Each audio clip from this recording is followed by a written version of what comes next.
Lee Hatton says, how long does the process last? Would any other top 6 club have allowed Arteta this much time and money without improving the team? Has he improved the team? It's mad because people think that the players that Unai Emery had, I remember I asked you this question last time, isn't it? Do you think the players that Unai Emery had are better than what Mikel Arteta has currently got? Well, they are, haven't they? Well, they've achieved more in their careers. A lot of these guys are new to it, aren't they? Yeah. So we have to kind of agree and say Emery had a better team. Probably, yeah. Yeah, they just wasn't performing to the level that we needed them to perform at, basically. Would any other top 6 club have allowed Arteta this much time and money? I don't think so. It's 2 years now. It's quite a long time, to be fair. At what point do we say, okay, it's working or that hasn't worked? It's usually that 2-year mark, isn't it? I mean, for the top teams, like Chelsea's, and that 12 months. Well, the plan was when we signed Willian, at least, a 3-year Champions League glory. Yeah, I think... Or at least 3 years. Was it 3 years to get back in the Champions League or 3 years to Champions League glory? 3 years to Champions League glory, which is a bit delusional, wasn't it? They went big. It's mad. And he said the same thing to Odegaard as well. Right. That was the same dream that was sold to Odegaard. He actually mentioned it when he signed his contract. We've got to be in it to win it. So the first step is to get in it. Yeah. For a second, we looked like we were close there. It's early doors, but we're only 4 points off top 4. Is there a chance that they can turn this around by winning the games against the smaller teams? And maybe there is definitely a chance to turn it around because there's so many more games to be played for. But based on our understanding of what's going on, do we have faith in it turning around? Depression FC says, is our lack of goals the system or the players?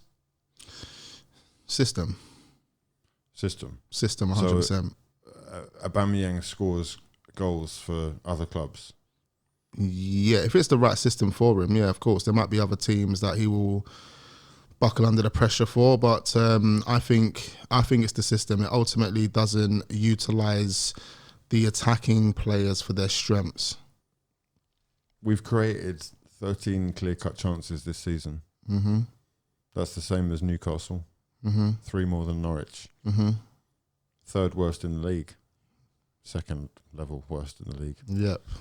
Is that part of the problem then? Is that why Aubameyang is looking so dire? 100%. Needs more chances. So he's bound to miss plenty of clear-cut chances, just needs more. It's not like he's bound to miss plenty, but, you know, when you're, like we were saying before, when you're a striker that's not being provided the service that you used to being provided with, it has an effect on your mentality and your confidence and your composure as a player. So when you do get those chances, you become desperate, you overthink them, and... I just still find it difficult to kind of compute that a striker of that level can consistently miss chances that look that simple. It's easy. You'd think your little nephew could score those chances, isn't it? Are Arsenal fans expecting too much to see Pepe at striker as the solution? Says Jack the Ripper. Big up Jack. I would try him there. Lacazette, Martinelli, Eddie, Aubameyang, and then Pepe. Yeah. He's 5th in the waiting line to play up front at least. Yeah. To be fair, based on the quality he possesses in terms of his shot technique, if he was in the 18-yard box more central and the balls were being fed to his feet, he'd probably score more goals. I don't believe that. No? I want to sit here and accept that from you because I really want the player to work and all that, and I don't want him to be a £72 million flop. I'm starting to lean towards the fucking evidence points to him being a £72 million flop. The price tag's unfortunate, but he's missed Gervinho level sitters, mate. Yeah, I know. His shooting is fucking suspect. I'm sorry. Yeah. Gervinho actually got more goal contributions in less games. Andre says, our striker problem and how to solve it. I mean, that is the system, is it not? Is that what we've just said? Yeah. Are we saying they're actually not that bad then, Lacazette and Aubameyang? Because it's so hard. It's so hard to judge, isn't it? Because they're not doing what they need to be doing. Basically a DM against Everton. He's playing in midfield. He's dropping back deeper than Odegaard. We've seen. Exactly. Right? Is that under instruction, or he's just choosing to do that because I think where Mikel Arteta has been using him in that role so frequently, he's just adapted to that role, and that's just kind of in him now. Okay, because it's really annoying because it's fine you wanted to drop back and get involved in play, but maybe not that deep. Yeah, exactly. Or maybe you as a striker, you want to be pressing the defensive line. You need to be pressing the opposition defensive line. You shouldn't be, dropping so deep to the point where there's a massive gap between you and that defensive line. This doesn't make sense. It wouldn't be much of a problem or that much of a problem if he had pace, because then you can get into the box as well, but he can't arrive in time exactly these days. Okay, Uncle Pat says, when will it end? Well, I was hoping last night, but so are you just fully like, I'm done, yeah, Arteta out, I'm done? Okay, right. I've been done for a hot minute, but I've just tried to be content with seeing where it can potentially go. So what's the best plan of action now? That's a difficult situation to be in, right? Because obviously we're sort of helpless. Although it was trending on Twitter yesterday. It's always trending every week. Oh, is it? Yeah, Arteta out, you mean? Yeah, it's trending every week. Is it? Every week. Even when we get wins, there are a lot of Arteta routers. Like, they don't. You know what it is? They just don't appreciate the style of football. Well, it's not that what we. There's not a lot to appreciate, is there? Exactly. So it kind of trends every week. By that stat, 13 clear-cut chances in 15 games.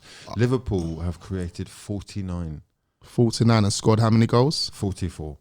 There we go. The clinical is fun, isn't it? You know what I mean? It's like very, very damning statistic. Yeah, it makes you question what Edu's actually doing, because Edu as a technical director should be overlooking these stats.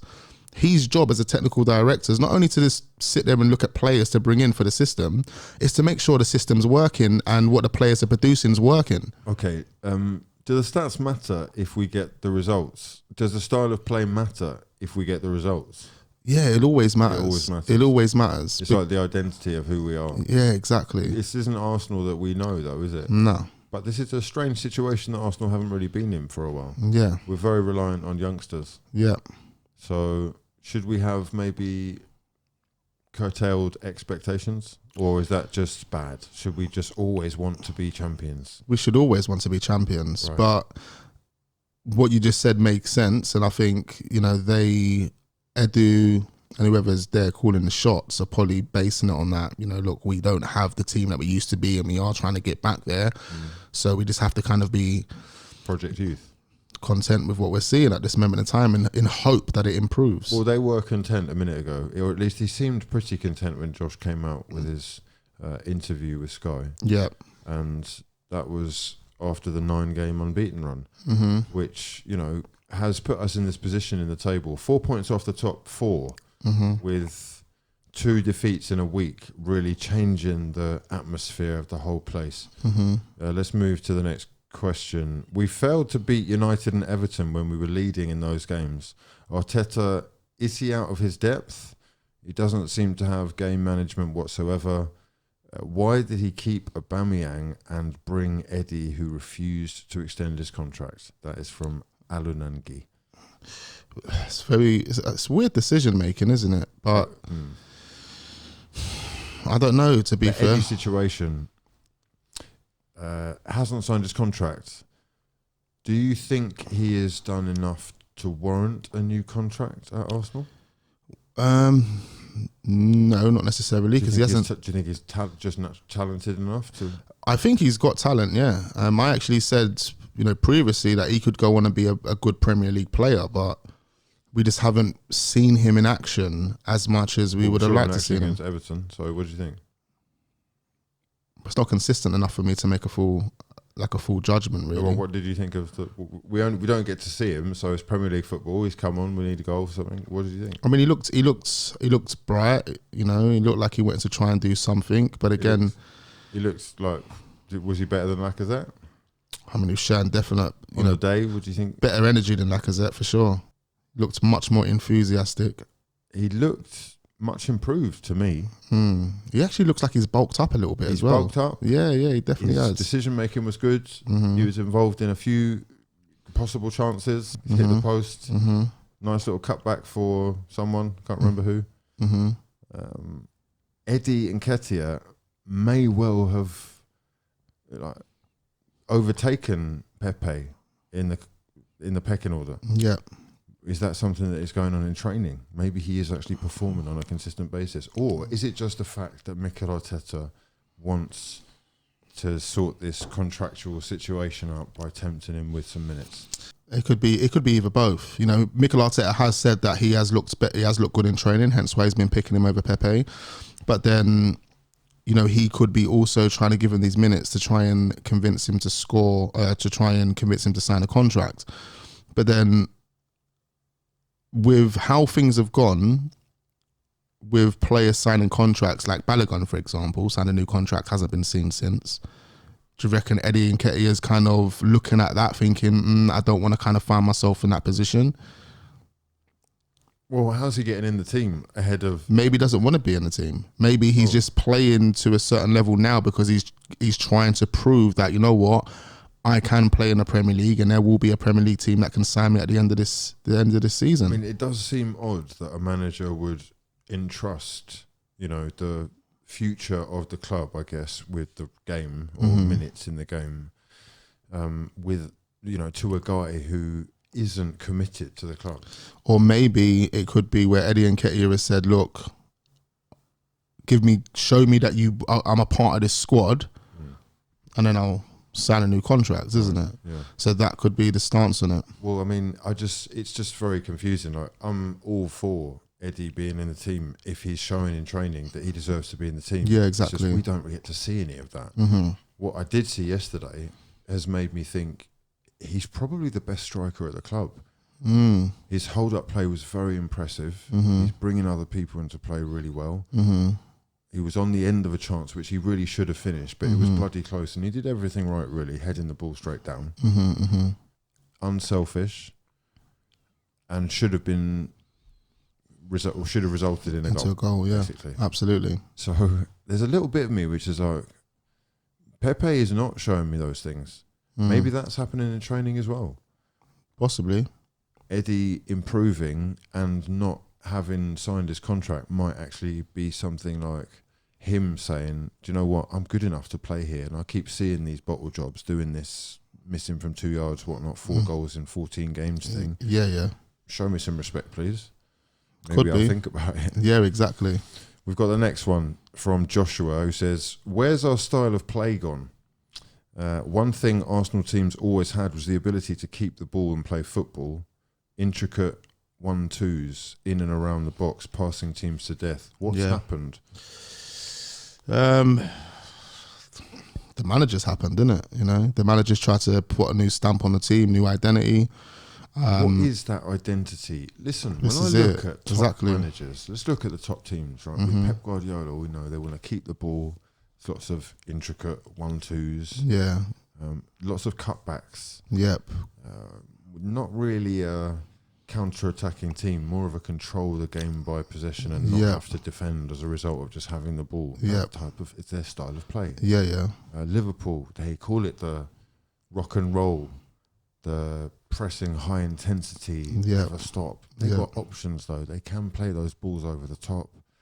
They have had to change things a little bit. A lot of crossing, incessant pressure, pressing high up from the front, closing down the spaces.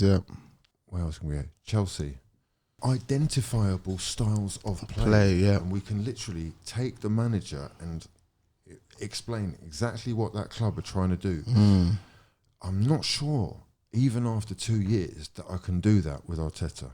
No, because there are moments where it feels very stop-start. 1 minute we are pressing, the next minute we're not pressing at all, we're just sitting off. I'm not sure who we are. Even in a game, you can see us almost turning it on and turning it off. Yep, exactly. And this is something that we've touched on before, but he's done interviews where he's been saying that he's not instructing them to sit back, and that is their youthful inexperience showing. Okay, so when he says, where is our style of play gone? The ability to keep the ball and play football is from the looks of things, not something that we're entirely interested in a lot of the time. It's almost inviting a lot of pressure. Allowing them to have the ball and then hoping for a mistake, and then we pounce on that mistake, you know. I mean, we'll do that a lot. You know, we do know we like to play the ball out from the back. That's a part of the style. Using the flanks, trying to get the overlaps in, mainly on the left-hand side. Okay. But, you know, other than that, you know, it's like Mikel Arteta prefers to use the centre-backs as like a creative option, isn't it? Like, he wants the long balls, you know, he wants Ben White to run with the ball and bring out the ball and try and, you know, open up, or break the lines, basically. It's very important in the modern game. Yeah. Harry Maguire does it a lot. Yeah. Rudiger does it a lot. Yeah. This is very important. That's kind of the route that Mikel Arteta has taken as well, isn't it? And he wants the centre backs to kind of break the lines and be a bit more creative and be able to start the attacks. What did you think of Ben White yesterday? Wasn't the greatest. Were any of them? Did any of them? Yeah, I think Tomiyasu tried. He looked pretty. You know, Tomiyasu's always going to try, to be fair. Did you think that was a red card? Oh, 100%. With that Godfrey kick in the face. Yeah. Oh, yeah, disgusting. I mean, I don't know how it didn't get picked up. Accidental. That he was just sort of balancing himself. I need to rewatch it again, but as far as I'm aware, I think, you know, Godfrey was just bullying us yesterday. He was playing very, very aggressive.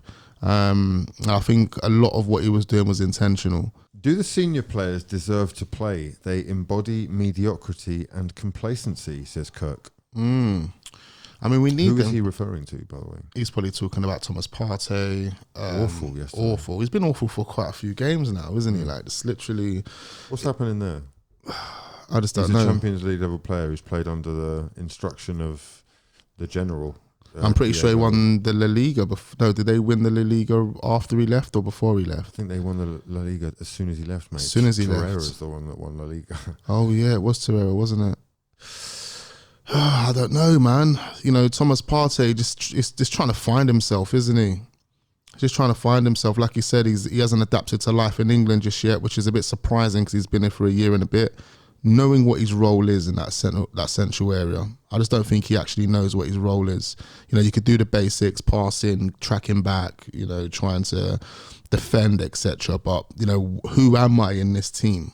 What are the actual expectations for us this year? I said at the start of the year that I wasn't keen on the recruitment and said that this squad would finish bottom half. That's why I'm not really as heated as everyone else, but we all seem to expect Champions League football right now, says Cronky Out.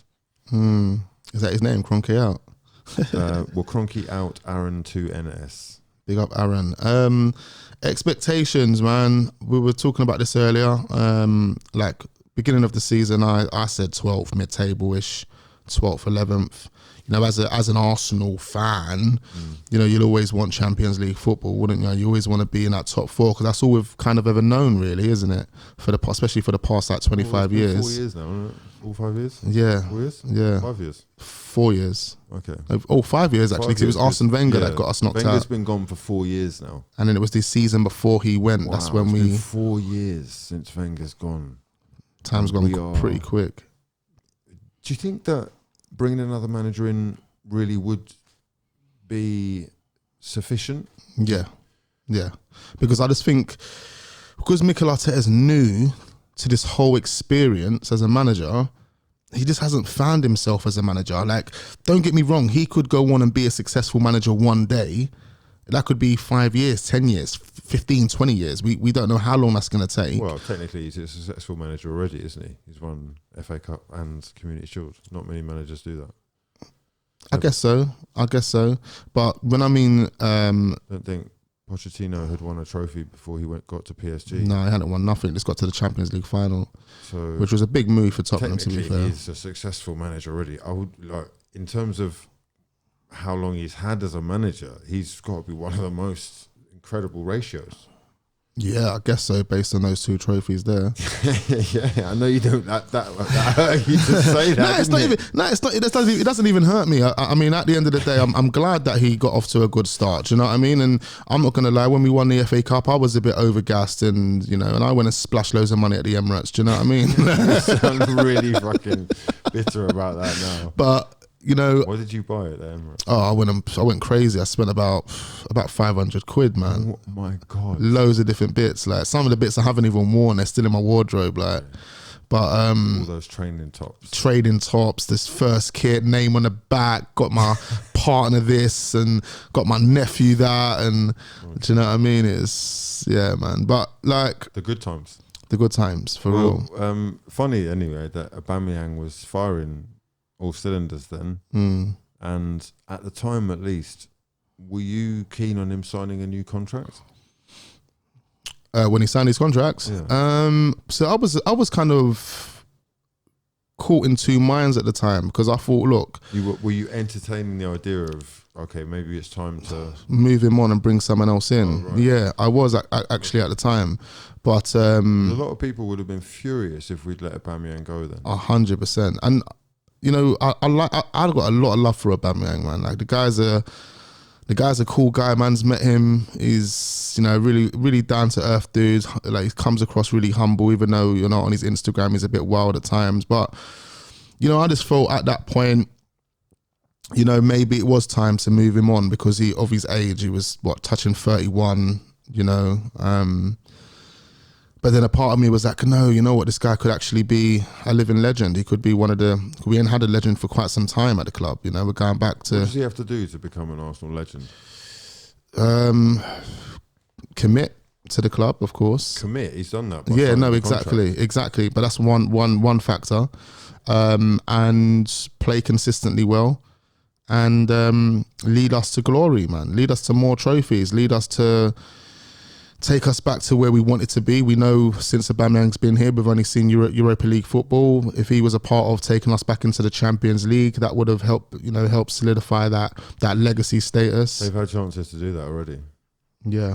And he's been pretty, I mean, I'm not going to say guilty, but, he's been a part of the failure. Yeah, I mean, it was just like one season of Unai Emery, really, isn't it? Well, I mean, and whatever's come after it.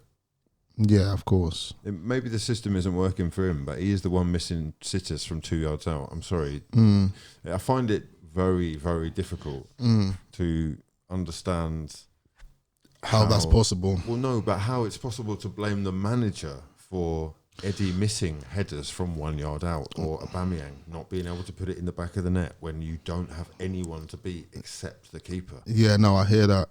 Because again, it just comes when we point the finger at the manager in that regard, it's because of the way the player feels. And that's the reason why I say, look, Mikel Arteta has to take some form of responsibility when it comes to Aubameyang buckling under the pressure, because I just don't think Aubameyang's mentally stable.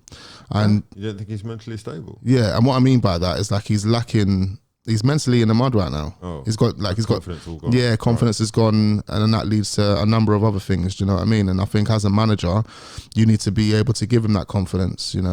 I think a lot of the team is a reflection of the manager, isn't it?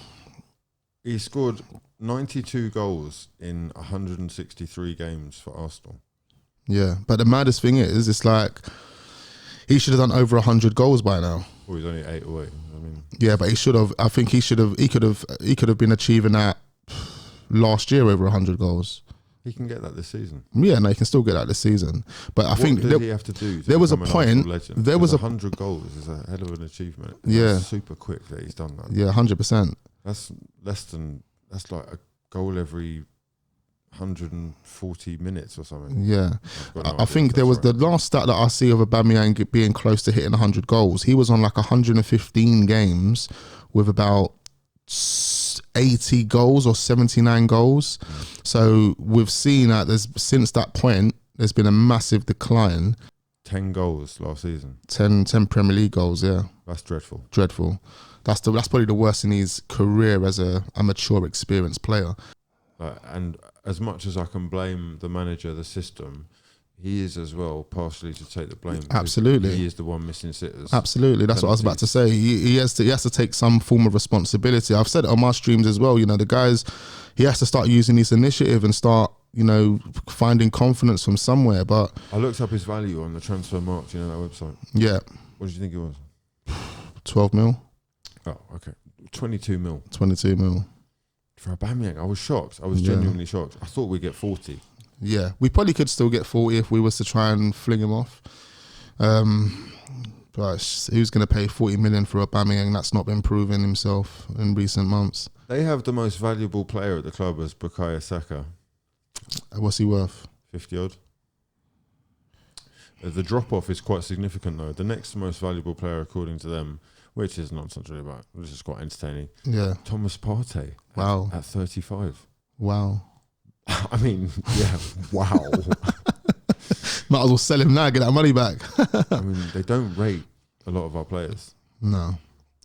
It's a lot. It's crazy. We've gone through a difficult period, man. And here's an interesting one from Jonathan Falk. He says, which Arsenal players could you genuinely beat in a fight?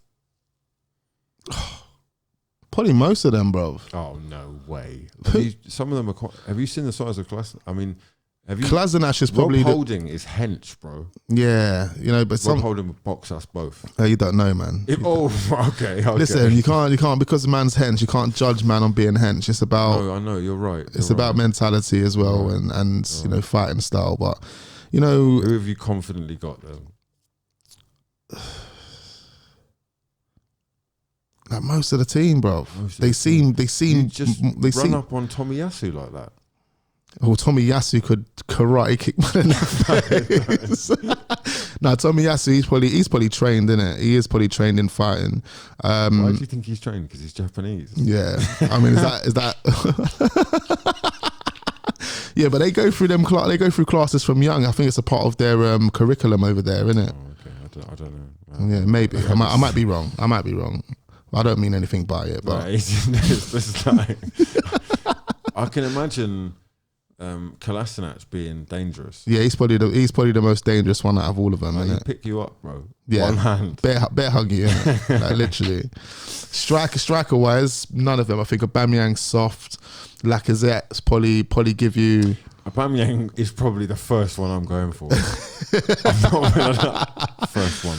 No, probably someone like he's Saka. He's too friendly. He's too happy. Nice. Same as Saka though, isn't it? He's quite a friendly chap as well, isn't he? Like, but he's probably had a scrap.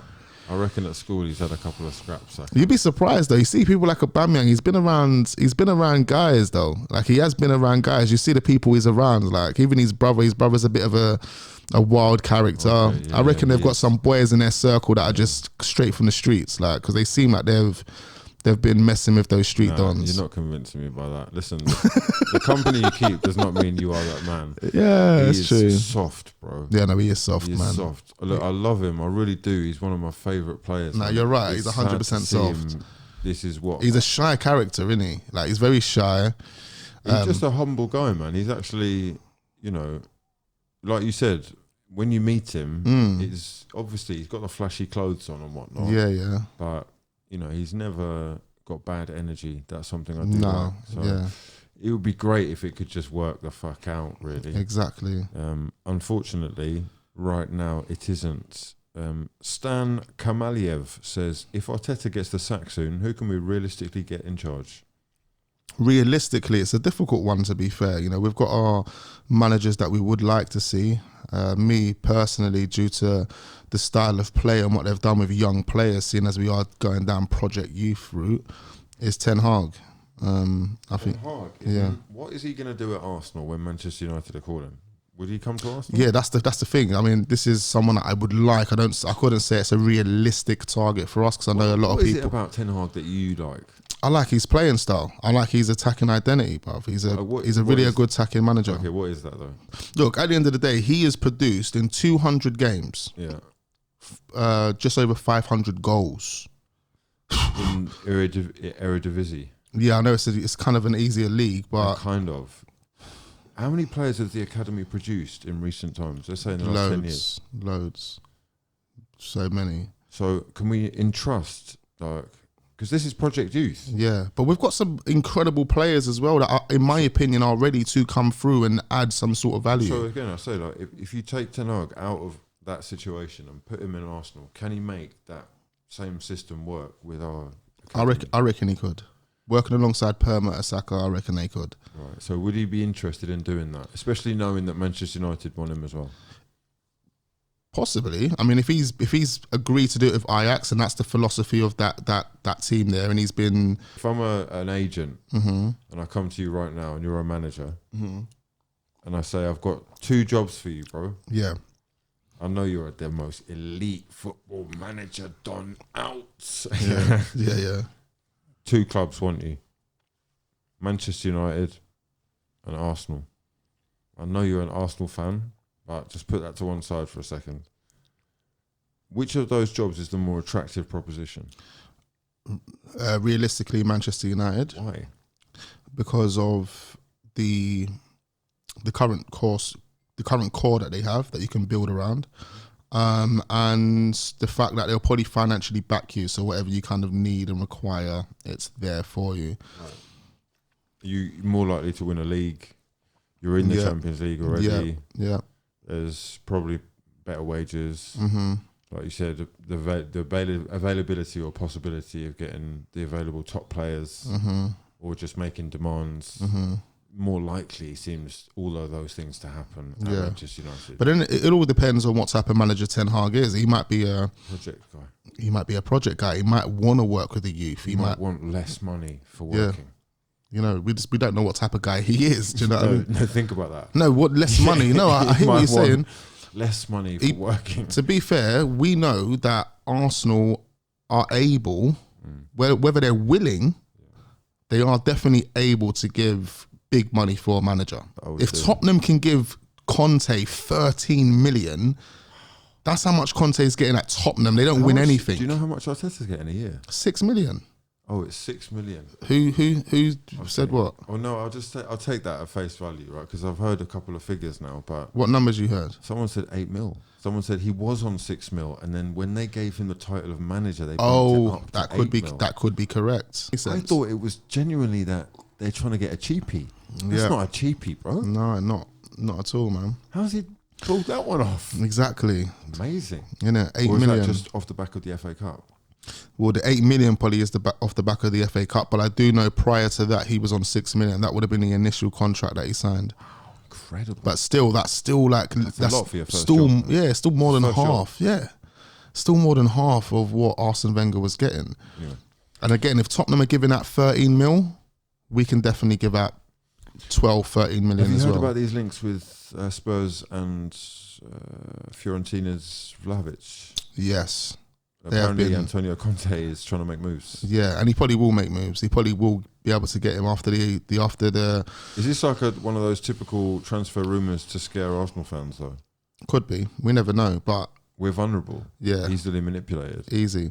But the truth is, with Conte's influence over in Italy, Italian international team, doing what he done with Inter Milan, he'll know every agent in the book, and someone like a Vlahovic growing up.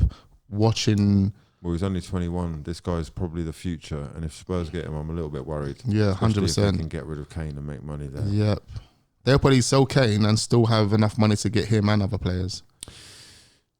Arteta out says, thoughts on the players Arteta has thrown out of the club: Saliba, Guendouzi, Torreira, Nelson, Mavropanos, Ozil, and more. Guendouzi and Saliba could easily fit into our team right now. 100%. Arteta out. Big up the Arteta out gang. Whoa. Okay. Well, yeah, I guess just people have got their opinions. Let us know in the comments below where you stand on everything. Are you thinking that things are coming to an end? Is the pressure building on Mikel Arteta, or are people jumping out of the pram and being reactionary with a couple of results when Arsenal are genuinely 4 points off top 4? The style of play, please try and describe it in the comment section below. Let's play a game. Please try and describe the style of play. Tiger Martin says, what's your main problem with Arsenal at the moment? Mine is the lack of pressing and how deep we sit. I would agree with both of those. I would also add the way we attack. We have no attacking identity. The way we kind of string passes together, I think we're very, very slow with stringing our passes together. The build-up play is pretty slow as well. Painful watching the Everton game, mate. The United game, I felt we should have got something from. Yeah, 100% out of that one. And Man United would have taken there, man. Within a week, the situation changes drastically. We were in such total control of our own destiny for a second there, with the opportunity to go 8 points clear of United into fourth above West Ham.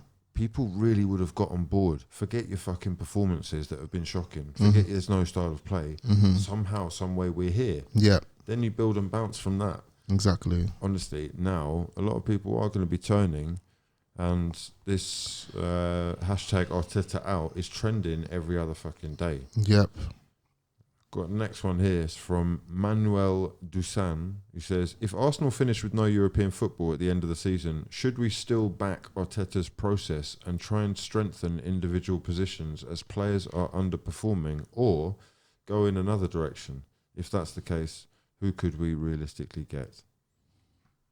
Similar to the last question, isn't it, really? Who is there realistically to get? I don't want to hear Ten Hag. Yeah. Honestly, it doesn't feel realistic. No, for me, I was just mentioning Ten Hag. That's a manager that I would love to have. Realistically, though, we're looking at Graham Potter's. You don't like the sound of that? No, it's not even like I don't like the sound of it. Let's put it in my partner. I like Graham Potter. I think Graham Potter's a good manager. I think it's slightly underwhelming due to the fact that he hasn't managed a top flight team. He's done okay with Brighton. There is a style of play, philosophy. Yeah, but then we could say that with the other 15 managers that are in the league, there's probably only us, Newcastle at this moment. Eddie Howe's need to put his stamp on that team. Norwich, clearly. Well, Norwich have just got Dean Smith, so again, they're going to put stamps on their team, and they could improve their attacking stats before we do. Finding himself. That's what it is, man. He is, isn't it? You're young and inexperienced in any walk of life, whether it's fucking money, women, cars, whatever. You're naive, you're green, you're learning on the fucking job. As a result, you don't know yourself. Yep. Your dress sense, you don't exactly. Any sense of who you really are. It's true, but this is the reason why he should have went to another team and managed. He had to have managed somewhere else before taking over at Arsenal, just like Lampard did. He didn't just jump in straight at Chelsea. He went to Derby, went there for a season, met their expectations of getting them into the playoffs. Didn't get through the playoffs, but he still was able to have 12 months of an understanding of who he is as a manager, what he can do with players, and what his style of players, etc. So Mikel Arteta hasn't had that. He's basically doing it at Arsenal, and it makes me question, the ambition of the board and on whether they actually want Arsenal to be competing or challenging. Because if that was the case, why would you allow someone to do work experience at your club, not giving him the right tools in terms of like a technical director? It'd be different if we had Arsene Wenger as a director of football, for example, because he's still got that influence. He's still got someone to turn to and kind of help him. Drag Arsene back into this. No, I don't even I know we haven't even spoke about that, but that's been something that's been popping up over the recent weeks, isn't it? With Arteta wanting Arsene Wenger back. It's nonsense. Yeah, it is nonsense. He didn't say that, did he? He didn't say he wants him back, but he did say he did actually. He did. He didn't. He said that he wants him closer to him personally, yes. And he thinks he wants him back at the club because he thinks it will be great influence for the players. Listen, right.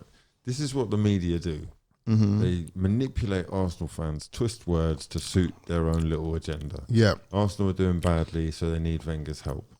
They've asked him a question at Wenger's film premiere. Yeah. When he's not going to say what's he going to say? No, I don't want Arsenal anywhere near the fucking club. Keep him away, right? Because I'm trying to get on with my life. But he's repeated himself at a press conference. I did watch that as well. And then he was asked the same question at a press conference. And he said, look, I do want him closer to me. Yeah. I think it will be a great benefit for the club.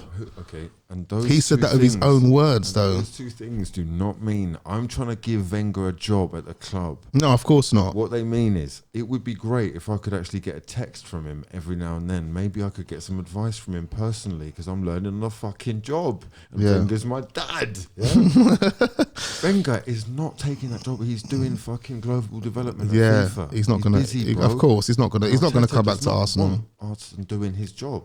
I think I think it went stale at the end anyway for Arsene Wenger, and I think he feels some type of way, especially after the fans how they treated him, and Bro, it, I've never seen Arsenal looking healthier. how he does look healthy, innit? Out He of looks the good. stress, out of the mud, Mhm. steer clear, bro. Exactly. He's played his part. And he's in his 70s now, man. Like I think it is reaching trying to bring him back, bro. But then saying that though, I don't think he was trying to say, let's get Wenger back at the club. yeah. But really he did in his own words No. say Maybe as a fan, he can come back. maybe. Not fucking, because he hasn't been back. Yeah. But we're just making that assumption. He has said though, he thinks Wenger being back will have an influence on the club and the squad. Yeah, it will. Wenger being in the stands makes you want to play better. Same as Sir Alex Ferguson Maybe. being in the stands. Maybe. Has an impact on a couple of players. Maybe. But one thing I did read There's yesterday. no way Arteta's saying, bring this guy back. If he is, he's doing that out of desperation. Well, he's doing it also at the potential of the fucking detriment of his own job. Yeah. Because they've kicked fucking Wenger out as well. Yeah. They've dealt with that. They've Yeah. washed their hands. And that's the reason why he hasn't been back. Yeah, exactly. One thing I did hear yesterday or read yesterday is that Zidane, well, PSG are looking at bringing Arsene Wenger as their director of football. Oh, for crying out loud. I'm not too sure how true it is, but they said they want to bring Arsene Wenger as the director of football, and Zidane is open to working directly with Wenger as partners in that in that capacity. So I really don't know, you know. I really don't know what's going on. How are we supposed to compete with this? Lord Lynchglod says, we usually end up in an attacking situation where we pass the ball around the opposition box, especially the last one with Xhaka, creating very little. Is this Arteta's fault, or are the players lacking brains to deliver a system? Well, it's Arteta's job to deliver a system, but you know, I don't know. It's really weird. You don't know who to kind of blame in these situations. Do you know what I mean? Because again, the players aren't using their initiative to run into the right spaces, or you know, even call for the ball. Sometimes they're not even calling for the ball. It's like they're scared to touch it just in case they make a mistake. Do you know what I mean? So I think it's a bit of both, man. You know, the players ain't qualified enough, possibly, or Mikel Arteta just isn't. Because one thing Mikel Arteta and Pep Guardiola has said is, my job just to bring you up to the 18-yard box. After that, it's your job to do whatever you want to do from there. Do you know what I mean? So maybe that's how Mikel Arteta's got it. That's how he's got it. He's expecting them guys, look, when you get to the 18-yard box, use your initiative, move into the right spaces, and make sure if you're given a chance, clinical. Do you know what I mean? So maybe it's just a bit of both. Maybe the players are a bit confused. What if you're given a chance? We're being starved of chances right now. Exactly, starved. I'm doing the math and it's not adding up.